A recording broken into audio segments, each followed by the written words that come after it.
Are you ready? Yes, I'm ready. And now everybody's on the floor. Brieven, brieven, brengen nämlich samt in de render, zo low, hard weer aan de ver. Jera, reitjer, maar voor de kanten, hoeft die ver, alles klinkt jouw jeugdsver. Rond in kleding, reuzen in kleding, jongen werden zien, dat is geen afhouding. Rond in kleding, reuzen in kleding, jongen werden zien, dat is geen afhouding. Leef, leef, leef, leef, leef, die was niet goa, de run wit, don't blow die weiter go. Lera, lika, en verwara goa, een daar lega, in uw karnaro. Moet die leeuwen men die hold al wat heut, en u gaat ze smal af, neer al heut.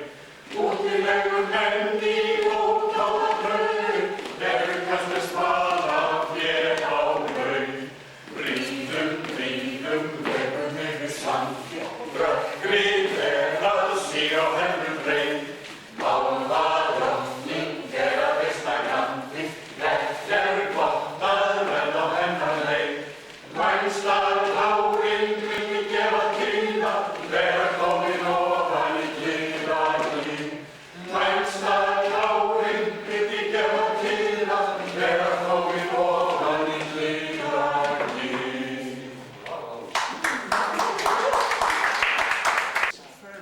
Yeah, voice you want Okay. Some of the Icelandic old tune.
Ba-da-da.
välkomna till kvällens uppvisning med Skansens folkdanslag och Skansens spelmän.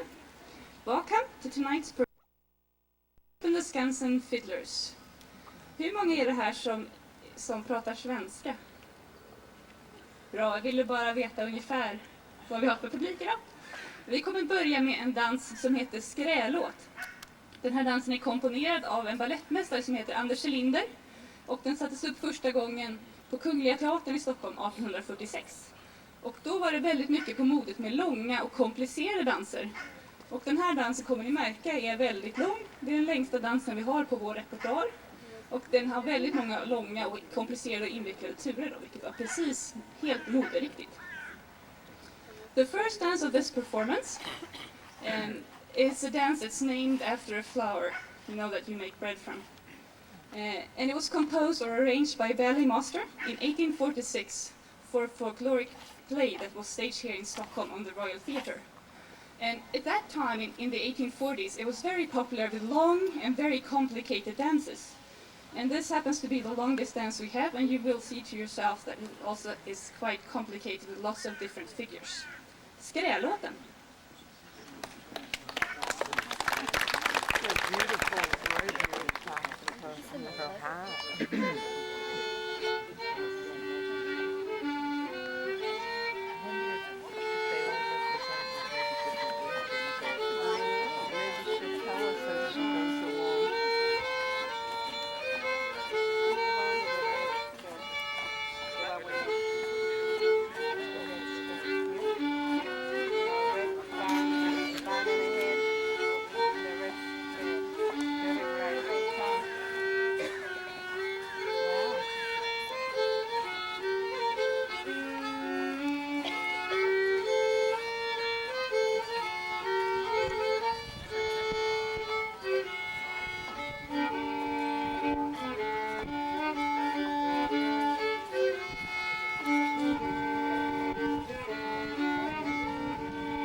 fortsätter vi med en dans av lite mer normal längd, nämligen fyrtur från Luggudde. Och fyrturen var populära i Skåne, de har dansats under 1800-talet, men de blev som mest populära under andra hälften av 1800-talet. We will now continue with the dance with a bit more normal length. You will see a dance from the southernmost province of Sweden, the province of Skåne, which is a very flat province, and it in the history has belonged to Denmark. We have been doing some fighting over that, but it now today belongs to Sweden. And this particular dance you will see was popular there. It was danced during all through the 19th century, but it became most popular in the second half of the 19th century. Fyrtur från Luggudde.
Nu ska vi visa ännu en dans av balettmästare Anders Linder. Och det här är kärlek om att flörta. Och den har fått sitt namn, den heter Vingåkersdansen. Den har fått sitt namn därför att dansarna vid uruppförande bar vingåkersdräkter. Så jag får be Kerstin komma fram. Kerstin! Ja! Ja, precis. Vi måste ta fram någon vacker här. Kerstin har en dräkt ifrån Österåker som är grannsocken med Vingåker. And for you who don't understand Swedish, all the funny thing we just said, we're going to skip, but on to the facts. This dance got its name from the costume. And Kerstin here is wearing a costume that's very similar to the costume it's from the neighboring village. And it just differs in the flowers. And I'm not very sure, but there are other flowers on it otherwise. And then we had to bring someone beautiful up front for you. And this next dance is a dance about love, or at least about what comes before love, going out dating. And about how hard it can be for one boy to date two girls at the same time. And the difficulties that will arise. Vingåkersdansen.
Here at they did some archaeological research and they found appropriate directions.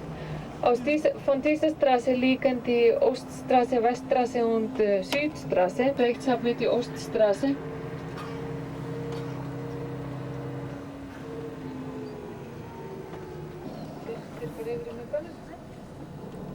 Ist für Isländer sehr wichtig. Etwa 60% vom Devisen kommt vom. Dann haben wir den Containerhafen hier weiter. 50% of the currency comes from selling fish. In 1981, then a special quota system was in Walfangsboote, die im Ruhe gewesen sind seit 1989, bleiben sollen oder nicht. Und viele wollen es. Es gibt Wahlarten, die eben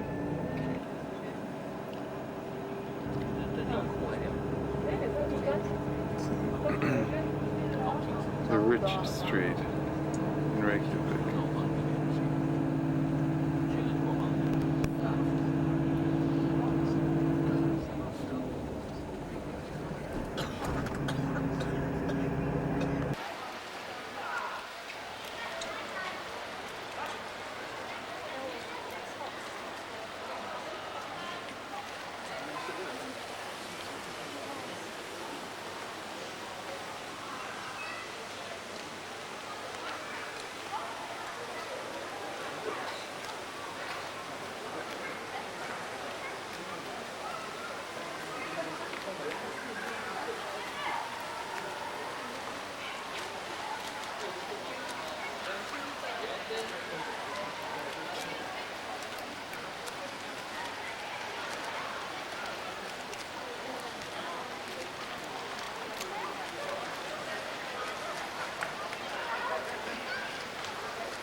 With fissures which split open in the ground, which explains why the volcano is then nowhere to be seen. In Iceland in the past, we have had on the average one volcanic eruption every 5 years. There was an eruption, the last eruption in Iceland took place in the year 2000 from the boreholes, and the geothermal steam can also be used to produce electricity by turning turbines. The most common way of producing electricity in Iceland is by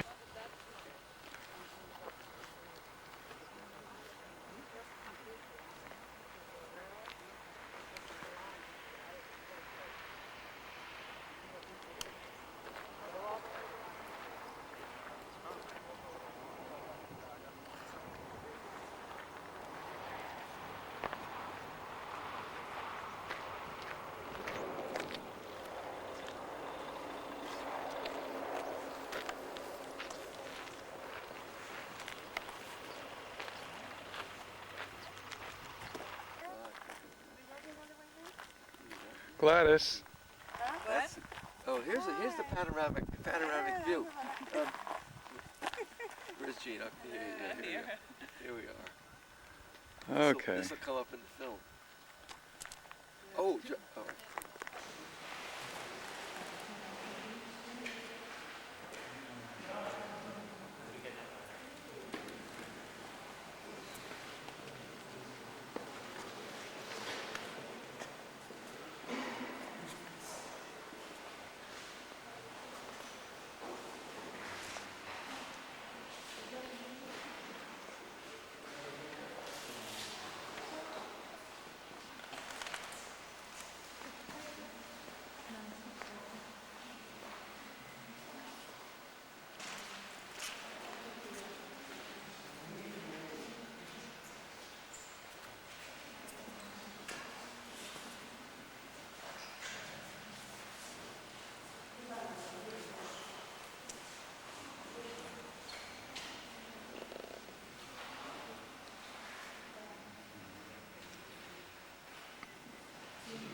I bought already a couple.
I used to always do that, but I don't. I haven't been. Because I could give you one to take now to add water.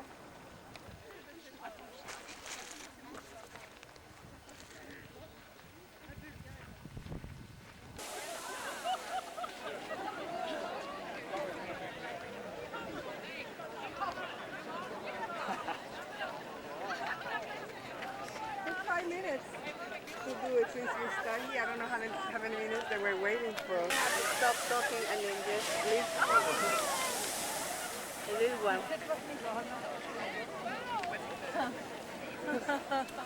And wait for it. Yes, let's keep the camera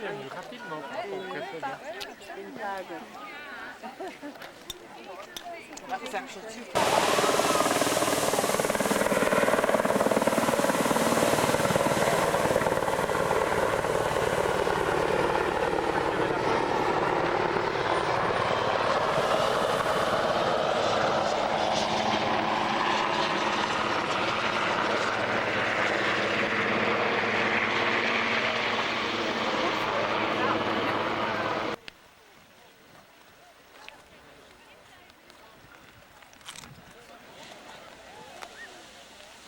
The baby one afterwards.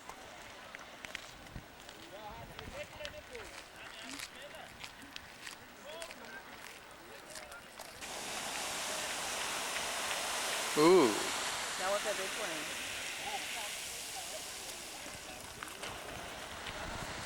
Again?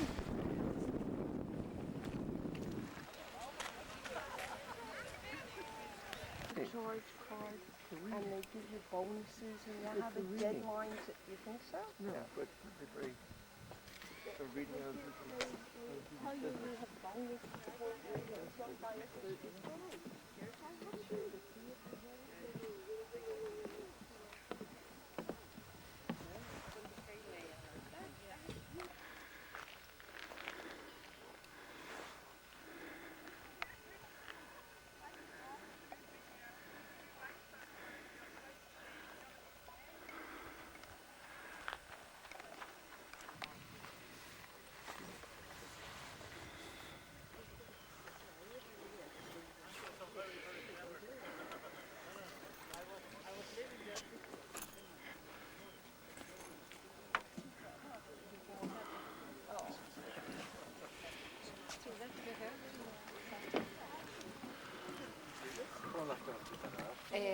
use the chat as the... Oh, that you just covered it so it wouldn't be Yes. naked. Oh.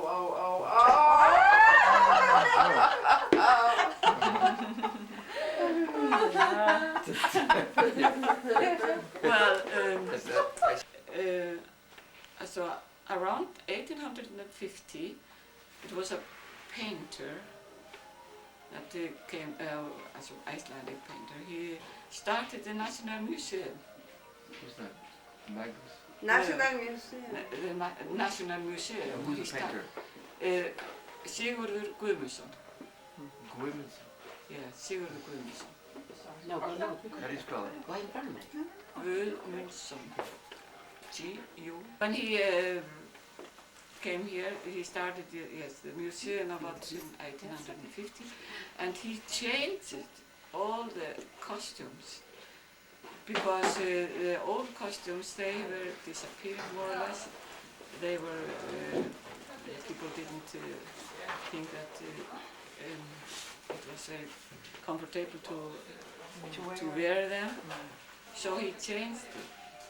And so we have now two types of daily dress, the younger one and the older one, and also the Sunday dress, the younger type and the older type, and festival dress, younger and older. And maybe I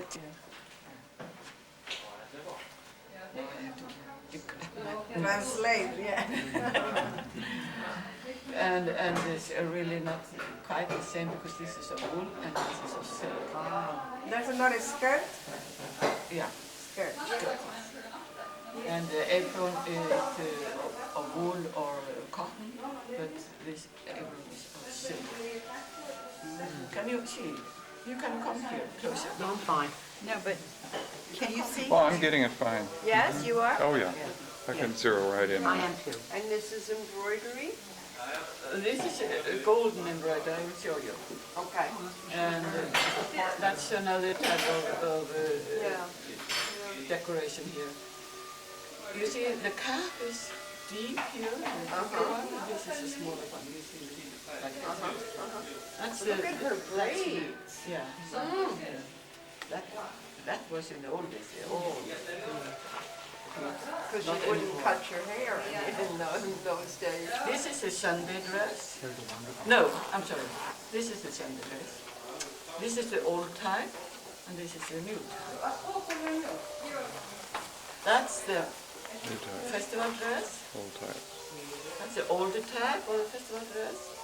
And that's the younger type of the festival dress. And this is what he wanted to have, a dance dress. Why do It's they very have... hard to dance with this head. What's on the head in this one? This one? Yes. I will show you. And why? Like a turban, Why? like a turban, right? It's very unusual. Yes, very unusual. But this is the type they had it. It's a kind of cloth that was woven. I don't know. Like a turban? Yeah, more or less, not quite like a turban, but we carrying don't know vases. exactly how it was done. We can't see it, and we don't know it. But And so look we at the have. pointy shoes. Yeah, that's Slippers. our lambskin. Lambskin. Yeah, and Lambskin. all made by hand. That's the man's dress, and it's only for the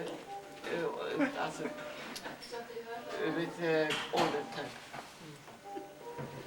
Here you see a coat over, Okay. cape over. What would one get married in? Like the festival dresses? Very much they use this one. But now I'll see it in green,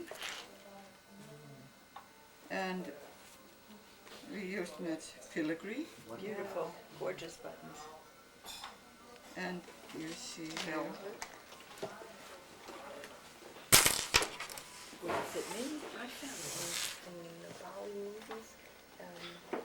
By embroideries. Yes.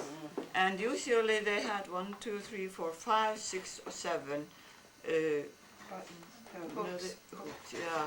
But nowadays they just use four. This is filigree, but this is stift. What is that in English? Yes. The new type is only like that, with no in the middle. Oh, much more silver in it. Yes. Very beautiful. This is all filigree, handmade filigree. It could be also golden embroidery. You're a wonder. A treasure. This is golden embroidery here. Gorgeous that is. And it could be a silver as well. And the satin stitch is. And this is before the Perfect. Singer automatic Oh, sewing I don't stitch. do that. This is by hand, right? Yeah, Here's I one. sew by Let's hand. see. Lovely. There are many different designs on it. The perfect satin Yes. stitch. The older type is older, so from 1720. Are they more recent? And Thai. look at the wall. They're wonderful. This is a wool. Gabardine? Yeah, sort of. Is it? Yeah. No, this is Yeah, it's like It's a smooth wool, yes. Or a sharkskin or something. no. This is sweat. No, what is it? Sharkskin? Sweat. No. Suede. Suede. No, lambskin. Lambskin, right. And people wear these today. These are Yeah. They are handmade. You see, they are all handmade. Yeah, come to think of it, we have not seen goats here. Never We've seen- seen sheep, but not No, goats. no, we don't have so much of goats now. now. One would think that the You had the goats once. terrain Yes, would, it was more in the old days, but not now. Really? Only Chile. Now, Acapella, are right? the dances circles or Circle dances. really? Or also long way dances. Long way, Long ways? like line contra dancing. dances, like Like- really, and no pairs, couples. Yeah. Not really. In some dances, circle dances, you don't need to. No, I understand, but in other words, there are not many couple dances. We have to. A few, but most are circle. Many. Really? And so, like in the old days, it was knitted. Are you saying Knitted. that this is what they wore every day or just for Sunday dancing? dress. No, it was their Sunday dress. But not just for dancing? This Not, is to wear? no, just This to- is yeah. So this really was the underwear. Very, very pretty. Then they decorated with pins? or brooch Brooch. Yeah. here or here. Gorgeous. Icelandic. I know, yeah. Landy wool. Skirts for They made blouses for the older type of dress. Oh. But then we have other type for. Where were they woven? This one is woven here. And the others? Some of them were just Oh, that's a stunning piece of It's cloth. from abroad. from abroad. But this was Icelandic This is woven. Icelandic. Were these British? Beautiful buttons. The buttons are stunning. Just wonderful. And it's a knickers. Knickers. Oh, I see knickers. That's nice. That's cotton. This This is is the festival dancing dresses. dress. Festival dancing dresses. This is really It's nice. embroidered. Something to get graduated. It's embroidered all over. Component. Silver What is that dress used for? Is that a wedding gown? No, that's a wonderful blue, isn't it? It's embroidered. Vibrant. It's called Baltic blue. And the black one. Wow. Embroidered.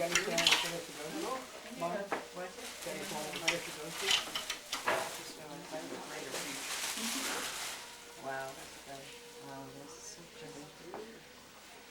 You like my That's a dancing dress. Then we have to...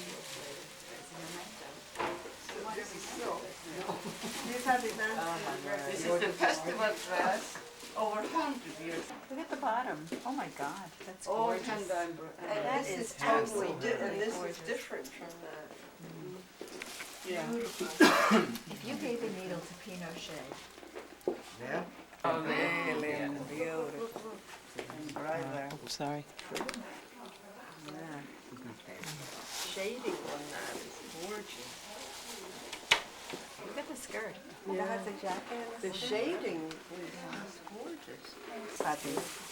Oh, these are the hats. This is Looks like a jester's hat. no. Yes, Something You they don't, okay. you don't use the pointing shoes with this one. No. Only with the old. Oh, okay. What do you use with this one? Take an ordinary shoes. Ordinary shoes. Regular shoes. Regular shoes. Now this one has to You see. see, here's the rail. The rail. Veil.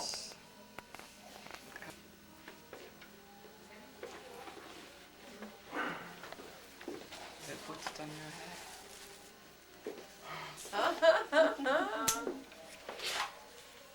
Oh, she looks like a queen. Yeah. Then that comes over. That you goes see. over it. Oh. Over the. Oh, yes, it holds it up like a Right. tiara, Oh, like a nice. tiara. Oh, would. you gotta take a picture. Yes, turn All right, around wait for a second, Paul. Claire. She's Well, finished. this is so With Class his don't- glasses. how it comes like that, you see. And then comes a golden. Oh, a gold chain. Put your pocketbook down. Tiara, I guess. Okay, turn this way, Gladys. Turn. Put your purse down. Ah. A gold tiara. You're gonna put a gold tiara. Now for the stills, Look at this, wait a minute. Oh, nice. Thank you. Okay, let me turn for Paul. Oh, this is the under here. Don't you feel special? Yeah, this one. She looks like she can't move. She can't move. Me? I'm too tall, so. Silly. This is a silly one. Silly. By This itself. one is the other When one. you get the whole It's set. just different from what you're used Oh, that's. to. Oh, you look great. Oh, you really look wonderful. I don't know You where wanna you take a got vote on green. that one? I don't know where you got green. She was wrong about green. Well, she certainly was. She Pinned certainly was. down, you see. It's Yeah. all more Let her finish with it. Oh, Oh. oh, there's that one. Yes. Is that the hat alone? Now, what That's is that wild. symbolic of? It looks That's a like wild a looking bird. This is very Bird? bad fashion. A bird or? I don't know. Am I like, is that a beak? Do I go picking up things? Wait, well, something goes on it. Hold on a Oh, second. something I else. guess, I don't know. Wait, I'm drooping.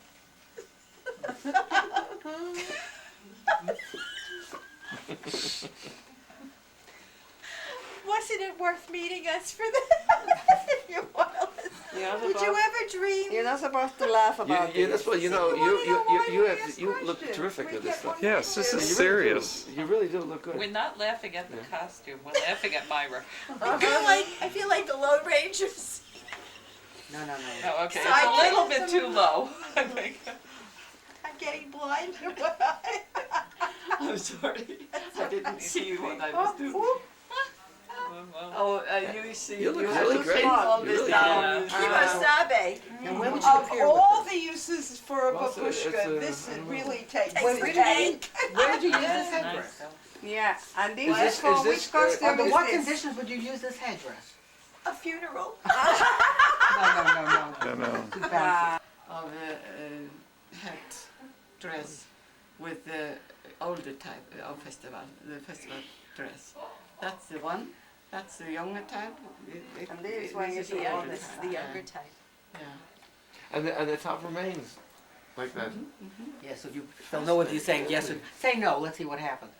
I just went the other way too. Really, so there's nothing. Oh, thank you. Fascinating. Career Myra, headdress model. This one I like better. I'm thinking of the headdresses from Brittany, that- so very different, you know. Very good. You did very well. Thank you. Jim, very I flattering. think I'm gonna. Pixie, like Yes, Jim, it just is. like Jim. It's still, well, that's it, slowly, because it wouldn't Women go. too. And now, Cute. Oh God, we're being Looks like transformed. Bluebeard. The pirate. Yes. I think you actually look like a skull. I'm gonna skate. We saw Bluebeard the opera. It's adorable. That's Oh, adorable. that's great. Someone has to take a picture. Wow, She's that's Jewish. Well, I push. I'm leaving. Jewish. Just say they. Okay, that's not Jewish. That's, It's a Maybe yarmulke. vertical, I think. yes, I think you're absolutely right. Oh, that's very nice. Very nice. Take a picture of the picture. Beautiful collection. Can one still buy any of these? I don't mean from you. I don't mean from you. These belts are, but the belts are small, aren't they?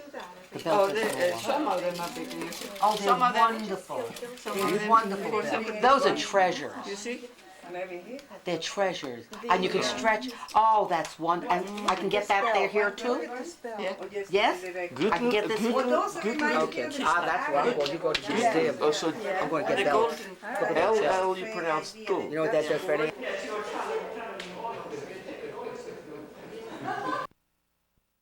Such a small group.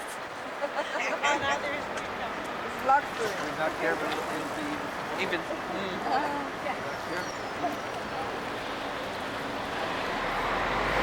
Stockholm from 1500 to the cathedral. There you can see the first thing.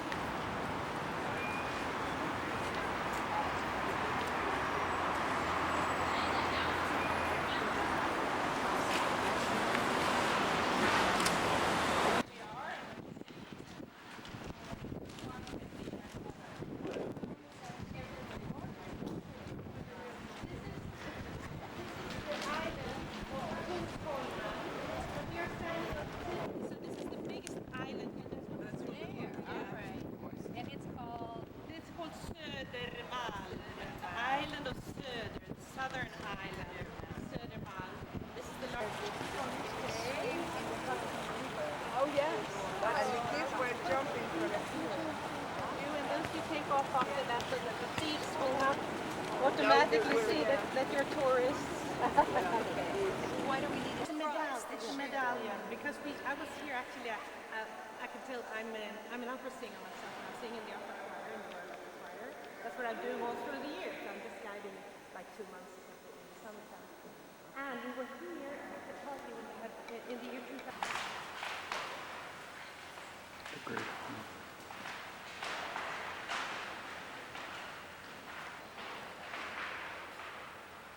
Detect. That's a long story. Anyway, so and these are gifts from different countries. And this is the room where the women used to gather. At the time, in the beginning, when they were doing the meetings, the women gathered here. There weren't that many women at that time. And the men gathered at the other side, smoking their cigars. But today, there's a majority of women. There are 101 members in the Wonderful. Every piece.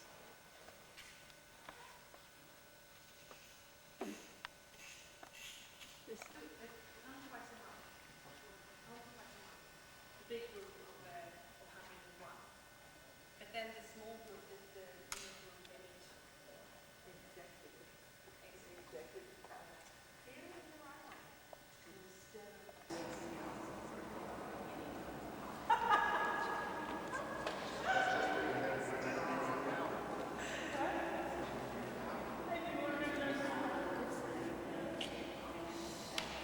So we have arrived to the tower. It's found in the Alice's there, Paul.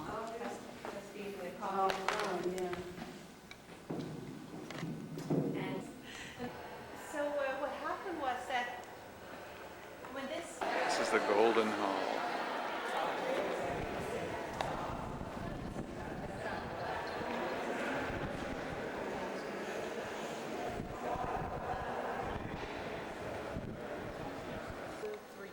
the 3 crowns, you can see them on top, and this is the weapon, the national coat of arms. Right, but what did they represent? They represent originally the three wise men, the three kings who came to Jesus to give the, you know, when Jesus.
On that one.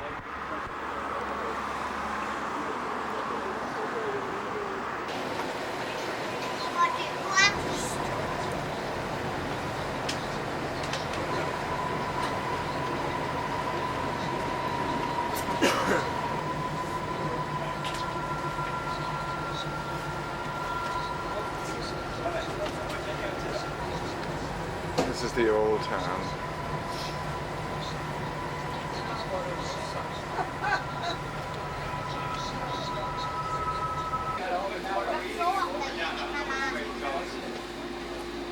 We're in the lock.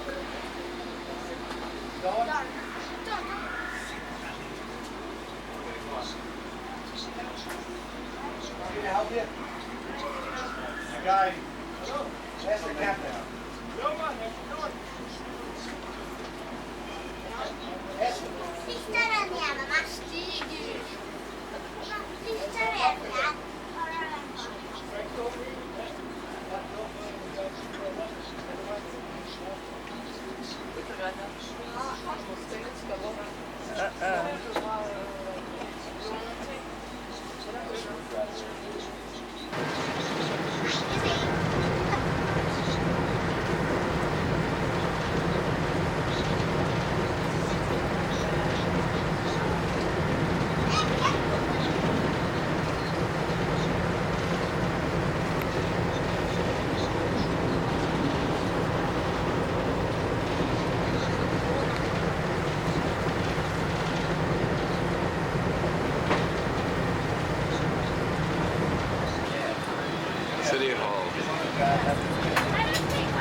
One more.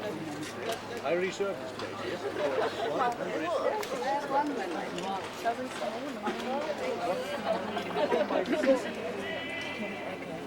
Thank you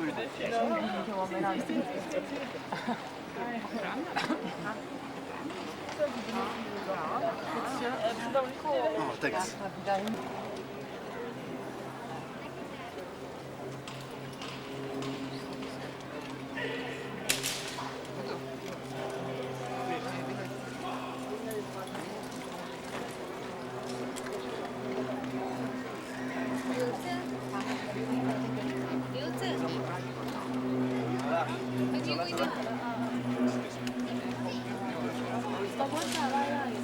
Excuse me.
The concentration camps during the Second World War from this quayside, so it is actually a memorial to them.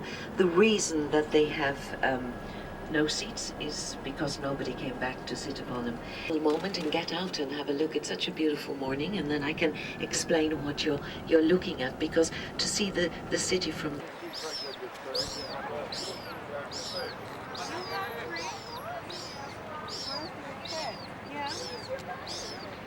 Oslo Harbor.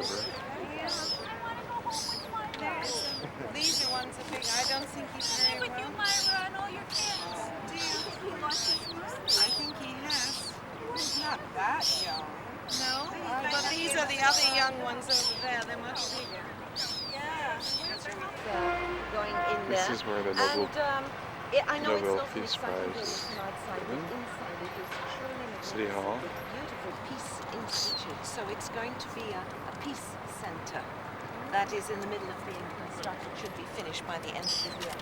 Over on the other side of the harbour there, this was originally a shipyard, the largest shipyard in Norway just about. But you know, in the end of the 70s, with all the competition coming from Asia, from Japan and from Korea, it was decided not to have it here. That's a wonderful place if you want somewhere for lunch, because now it's shopping, restaurants and offices and a few apartments over.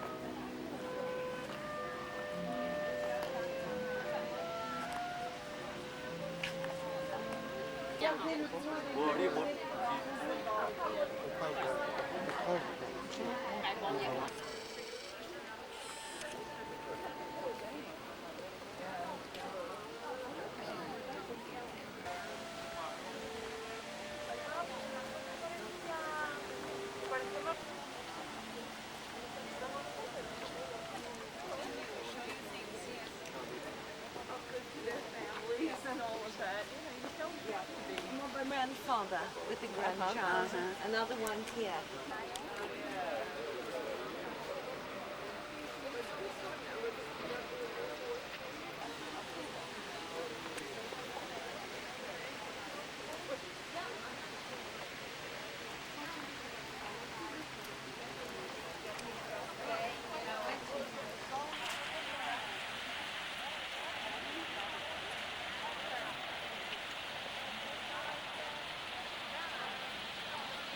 Design, they brought them to the notice of the And as you can imagine, the symbolism here, there's the water, you need lamps, there's only lamps without water. So, and it was obvious to make this one of the centerpieces in the park. And I think you can totally see it, walk around and see it here, there's 6 giants holding up this, what appears to be a tremendous image. Some of them are coping with the weight very easily. Others, one of them has actually got it right on the back of his neck. It's the only way he can hold it. And we think that Vigeland meant that that life, as the water is life itself, but life can be a burden, it can be very heavy. And we all know that, you know, some people, everything goes wrong for them. Other people, they seem to sail through life. Normally we all have a few hiccups here and there, but that's basically, we think, what he's trying to convey with this. But of course, when it was decided to put it in the park, the idea that he wanted to enlarge it, to make it more prominent. And that's when the idea of all these trees came. And the trees, again, the tree of life, the family tree. And it starts here with the baby. So the baby's coming into the tree, in other words, the children being born, that the tree representing the life itself. The little boy climbing the tree, that's the baby. Little girls, they're gossiping around the tree. Myra, they're off to the mountains.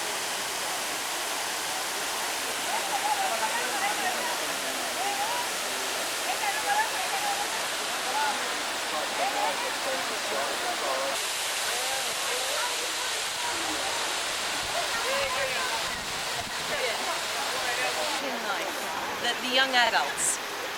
Yeah. And we see the young woman, she's looking out of her tree. Where's this young man who I want to spend the rest of my life with? And then we see that she finds him.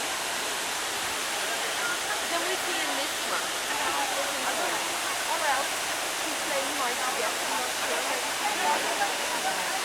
Then we see in the one next one that he's struggling to leave him. And she's in the last one. He cannot find the woman leading the man. What is one of the most interesting his workshop into his museum. And all the pieces you see here are there, full size, exactly the size that you see here. These are not being made larger or smaller. But of course upstairs all these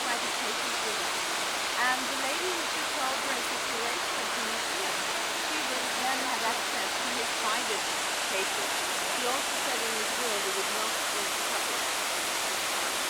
But he could give us some more insight into his tail and a long neck and antlers. A deer in one way. He looks like a man yet. Then we have the child that didn't vote. We see them getting married, but there's nothing happy. Their son came down. Come and look at the last one. He's pushing babies out of the tree.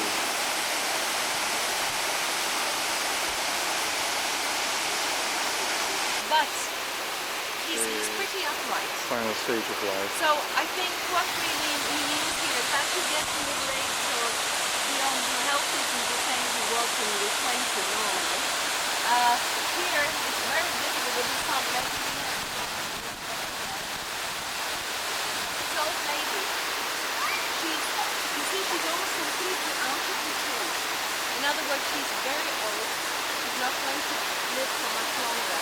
But the next generation, the same here, we have an old man, elderly man, talking to this young child, great grandchild coming in. Like the old woman with his children, and says, we used to do this, and this is what happened. Just knowing he's not going to be there all this time.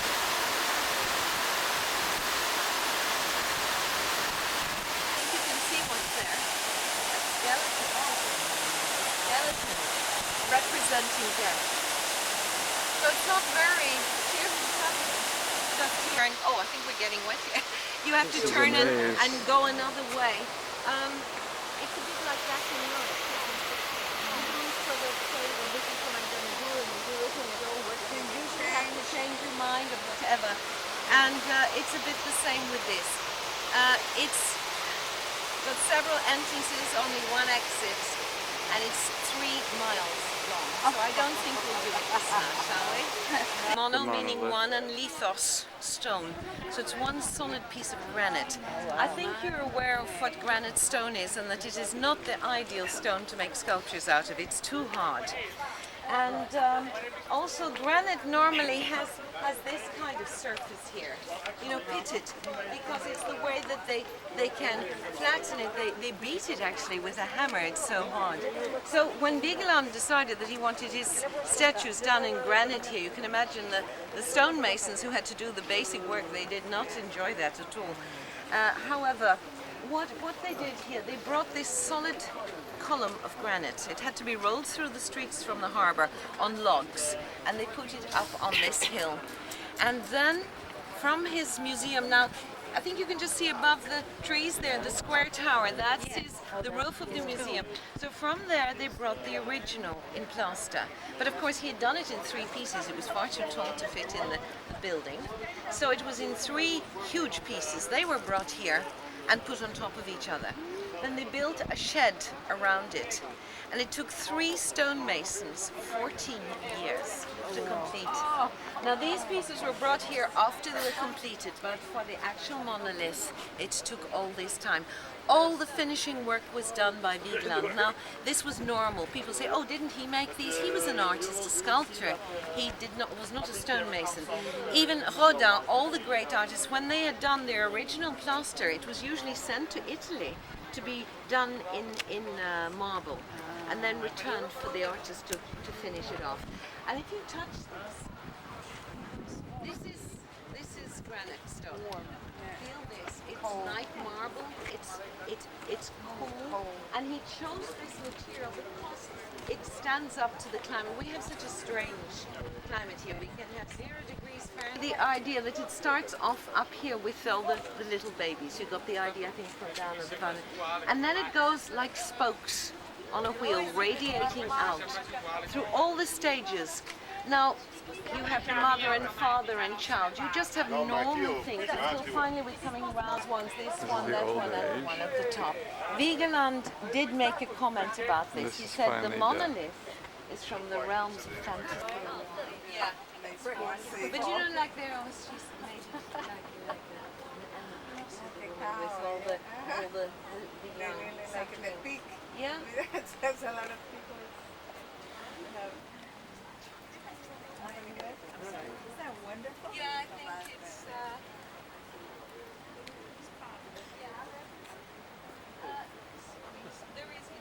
It's for about 20 years before I ever saw that one. The pinching of the skin. You see, he's getting yes, I love that. But you know, one thing that he did, I think the idea, inspiration came maybe from Rodan, in respect that the actual statues grow out of the finish. So we have now, there's 121 figures in it. This part was completed in 1943 and a lot of people didn't like it. Especially the young boys, the young men, because of the occupation and of Hitler's attitude to sort of the Aryan, the true Hitler's ideal person. But of course Hitler had nothing to do with this. These were done. The whole central axis is the one that's up on the hill there, called the Wheel of Life, or the Cycle of Life, or the Circle of Life, whatever you want to call it. There are 4 adults. These are absolutely magnificent. Vigeland also designed all the gates. Now, if you know anything about wrought iron work, you know, they have to weld the pieces together. And on these, whatever around them. This is the wife, I've been told this anyway. He was friends with Edvard Munch, I explained that. This is Edvard Munch's wife and sisters. They often, 5 Timmys go all the way around here. Yeah, I think then we can walk a little there, because I had 2 pairs. I took the other.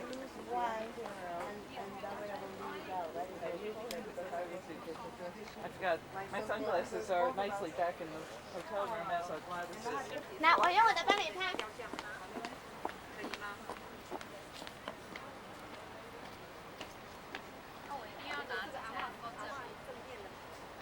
Esta va a que yo podía.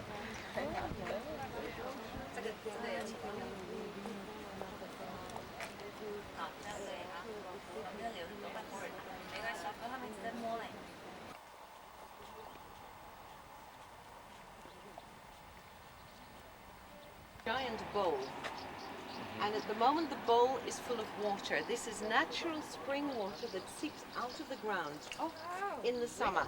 So before the winter comes, they have to pump that out. And in the center, it's about 90 feet deep.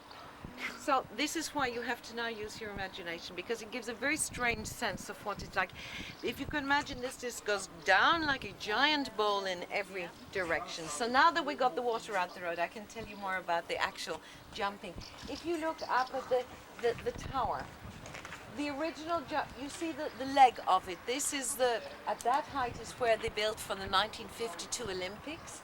You can see, I think, just a glimpse of the Olympic rings up at the top there. But the rest has now been extended several times. And of course, every time they raise that, it means they're going to jump further, because they've got a longer, what they call an in-run. So that's why they've had to dig out deeper and deeper to give them a greater depth to land in. Now, the in-run, when they come down that, you know, they're sort of crouched over. And then they push off just where it says Holmenkollen, that's the name of the jump. That fence is not there in the winter. That's just in case anyone is crazy enough to fall down it now. But they jump off there, and when they take off, they're doing something like 55 miles per hour when they're actually launching into the air. And then they float down here, and you can see the blue numbers. All these numbers are meters in distance. So if you did a jump of about 100 meters, landing there would be excellent. And this is why you have to use your imagination. This just goes down and down and down on a slope. Then they reach the middle and then they come up behind that bandstand onto the grass or the snow there. That bandstand is so far up in the air, you can't believe it in the winter. But it's just, I wanted to show you where the restaurants are. There is a cafe if anyone wants to buy some.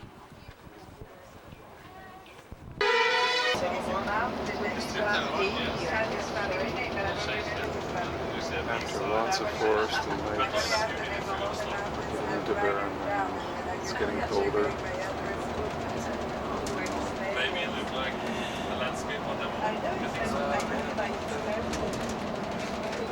don't know, I never did. In a few minutes now we're going to make a stop. Where it's possible to stretch the legs, visit the toilet, maybe buy.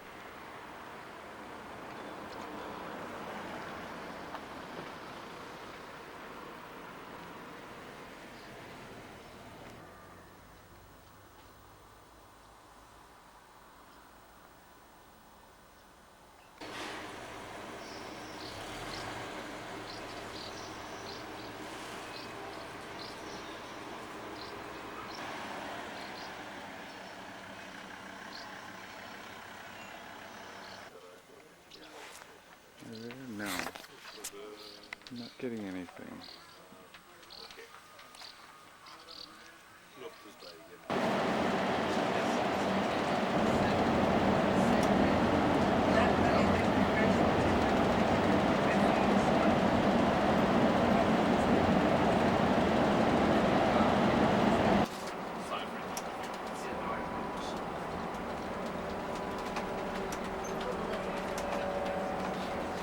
Oh, pretty town.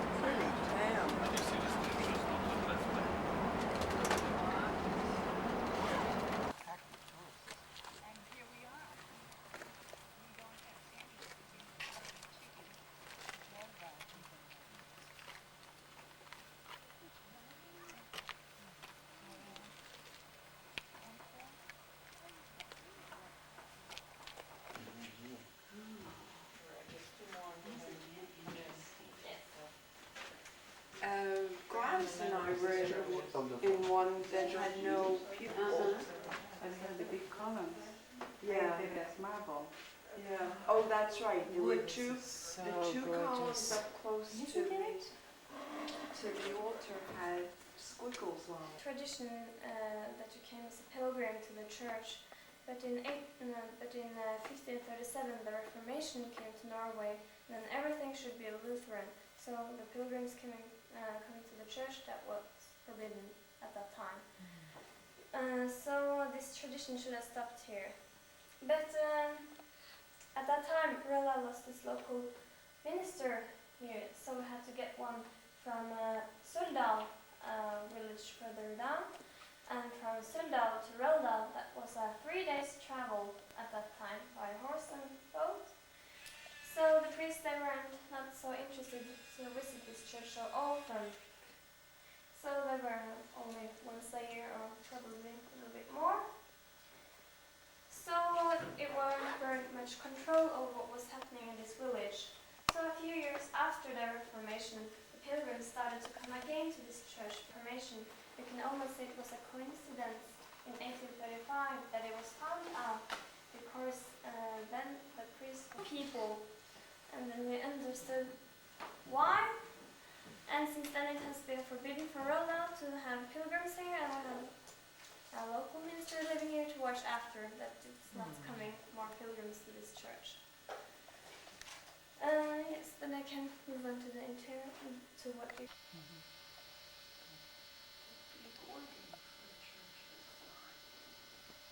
Yes, it was a quite new origin. Just used today. Boy who was fishing in a fjord called Krossfjorden. And this old man, he was blind. He couldn't see anything, so he had this boy to help him. And suddenly he felt he got something heavy. And he pulled it up, and when this thing broke the surface of the water, he was told that it was a crucifix. But this crucifix, it was so heavy that it wouldn't get into his boat. So he tried very hard and long, but it was still heavy. And he came up with this idea that he should promise it away to a church that was not so well known. And he said many churches' names, but when he said Røldal, the crucifix got so light that it almost jumped into his boat.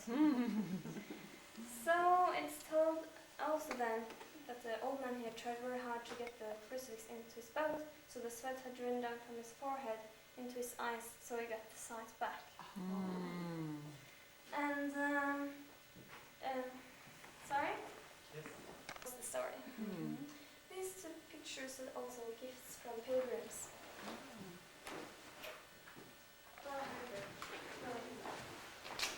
And you come out there.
factories.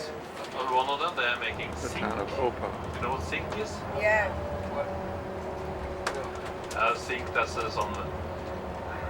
They use it. What they use zinc for? They make this in barrels like gold. And zinc. Zinc, yes, it is.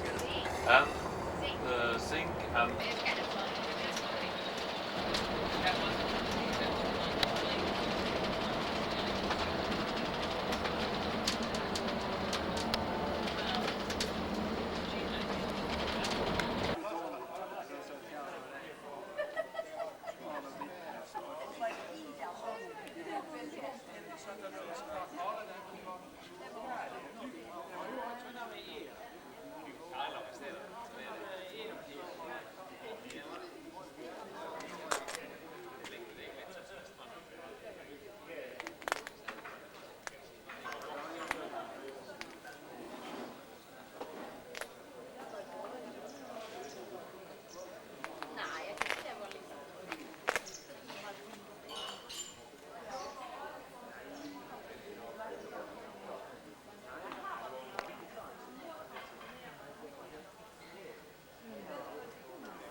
Well, whatever feeling you're having.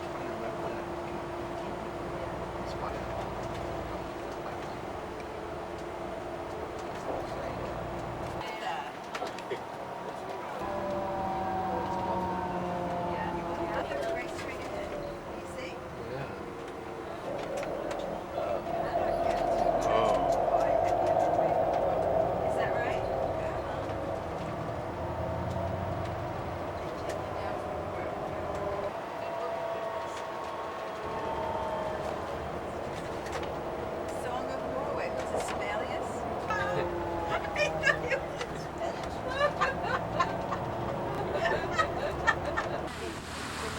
That's a different place. Brumfjord. Yeah, I know it.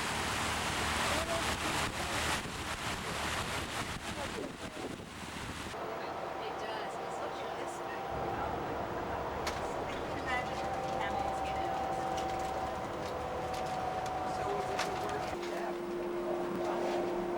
Oh, there's a rainbow. Rainbow on the left.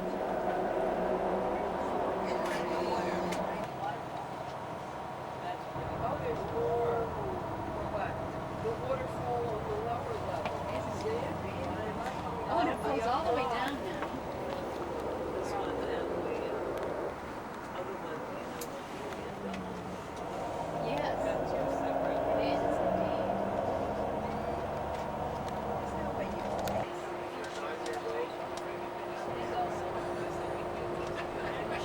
You make it up one day.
घेतला का sweater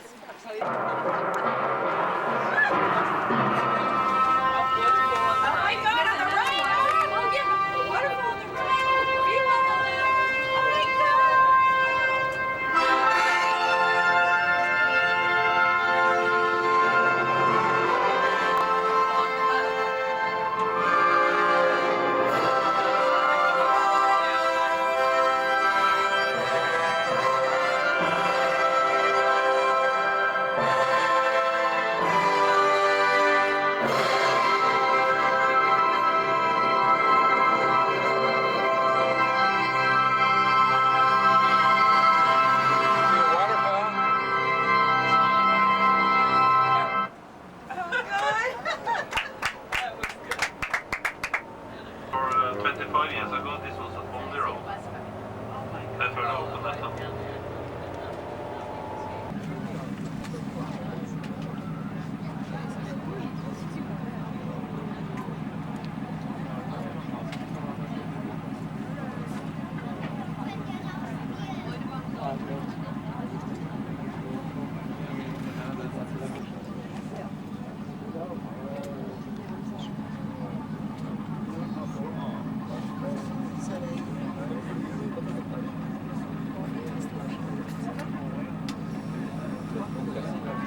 유명한 표류대입니다. 이 지역의 산들은 최고 1800m이며 표류대에서는 또한 자주 물개를 볼 수 있습니다.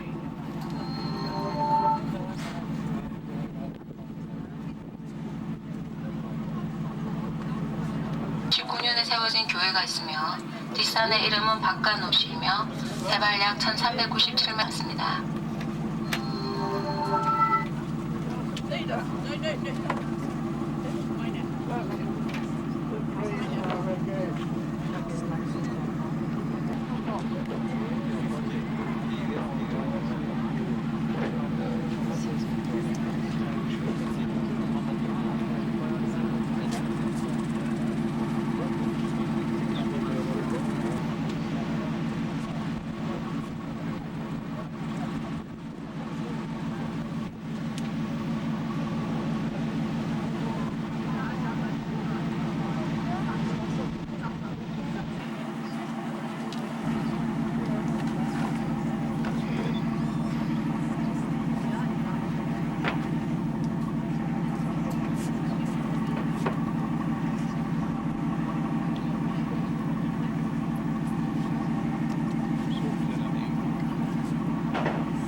Der Hof aufgrund des steilen Weges, der zu ihm führt.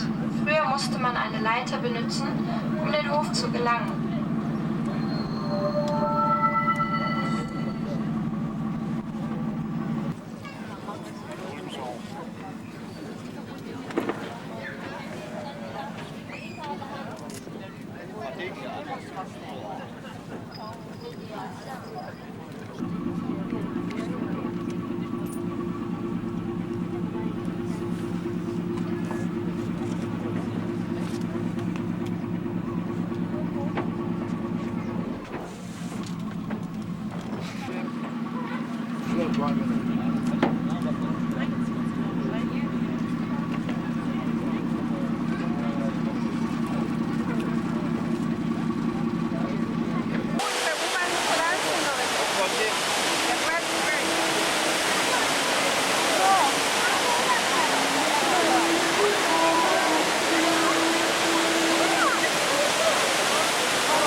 Where you can find all kinds of delicacies from the North Sea, from the ocean, especially prawns, crabs, and here you can buy a roll with the salads.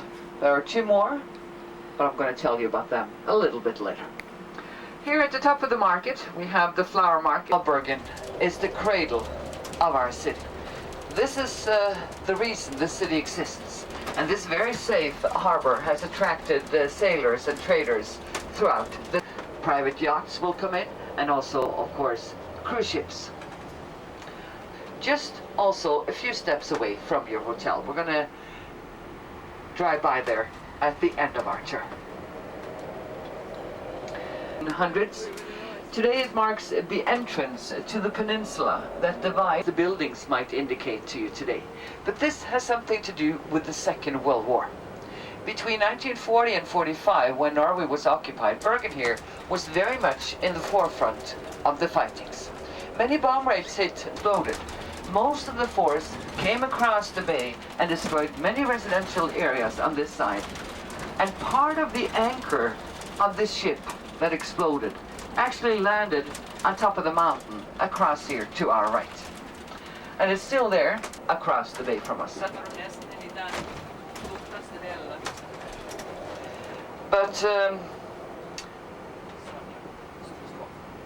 But in aftermath, they have left the theory about sabotage. They didn't think that anyone in their right mind read supply boat. The big stone structure with a green roof is the Håkon's Hall. That area that we today call the fortress used to be the royal residence. This was back in the year 1000, 11 and 1200s when Bergen was the capital of Norway. The Håkon's Hall was built in the middle of the 1200s. We don't have a long history of masonry in this country. We have a tradition of building with timber. So when this stone hall, more permanent buildings at the royal residence, was being built, we needed help. And the help came from across the North Sea, from England. So English masons actually came over. The roof of the hall blew off, and everything inside collapsed, and all the woodwork burned. But the walls, they're 6.5 feet thick, and they withstood the explosion. After the war, many people said it was like a blessing in disguise. Carries almost 1 million passengers every year. The people who live up along the mountainside here use it as public transport. They've changed the cars and the cables over the years. The last new installation was last November. And now they can go with twice as fast up the mountainside. So 4 minutes will it take you. 50 Norwegian kroner around here. But while in Bergen, you should do as the Bergensers will do. They take the funicular up and then they walk back down. It's a very, very nice walk.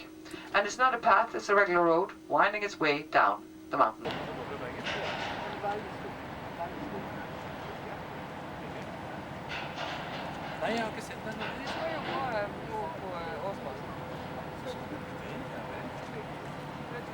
Down to our right.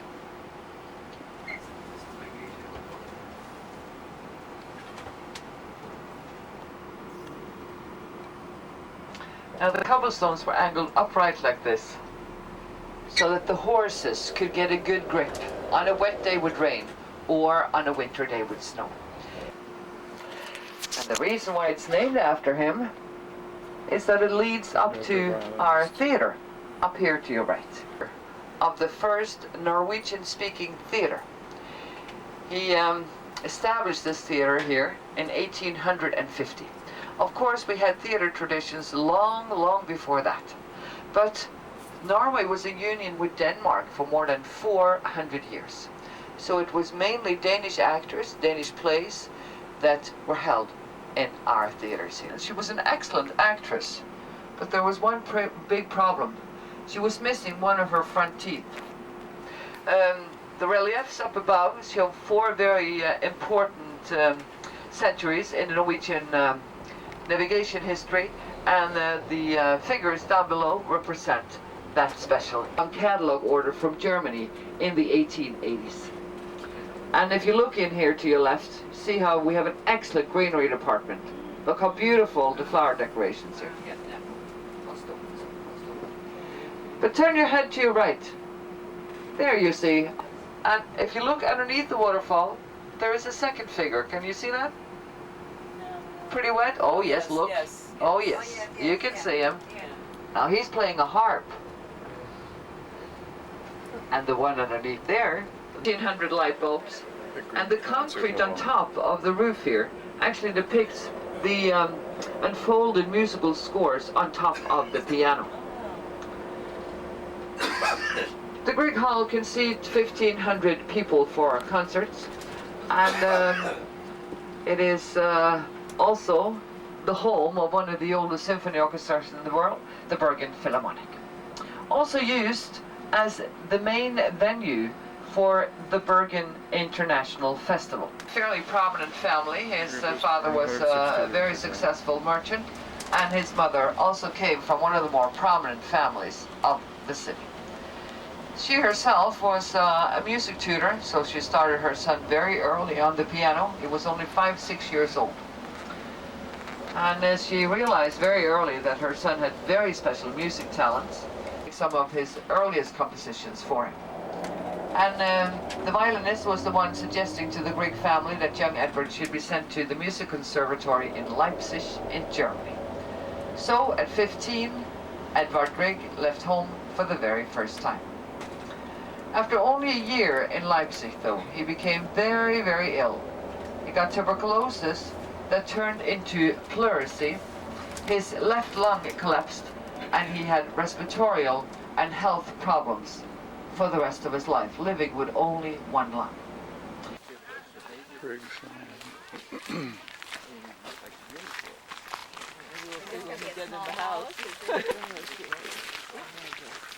The green profile.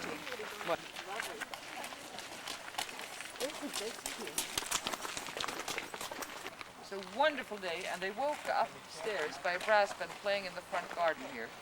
And as they came down, the piano was already in place. Many people came out from the city here, well-wishers. By train they came, and Greg, being in such a good mood, felt that he didn't have enough time to talk to them.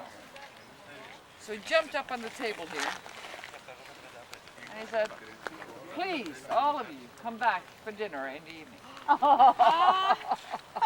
Poor Mrs. Greg, she had invited about 20. You're familiar with this piece. It is in 3 sections, very temperamental in the beginning and in the end, and very soft in the middle.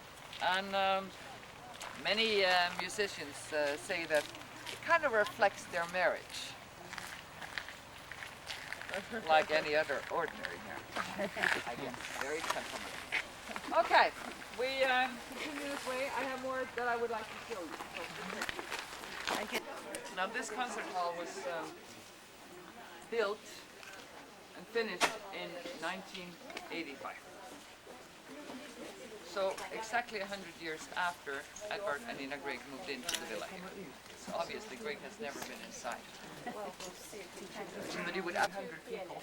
You can listen to not only Grieg, but always Grieg. And then you can see through the window behind the stage down to his music studio down by the lake. Well, have a look at the statue. Now this he had built about 6-7 years after he moved in here. He needed absolutely peace and quiet for his work. First he had a music... in there? No. No, but look, doesn't it look like you should be able to get in there? No, you cannot go in there. This was Greg's favorite place on the property. He said that this is where nature speaks to me the most. That's right. Even with the crowds up there, it's still quiet down here. And Greg had a very close friend throughout his adult life. He also had property out here. He was actually the one responsible for the Griggs buying this property. He was a lawyer, this friend of Griggs, but he was also a musician. And very often he would accompany Greg up into the mountains. And very often Greg himself would say to his friend, "Today you will write down the music. I will only listen." So his friend could read and write music. The two couples spent many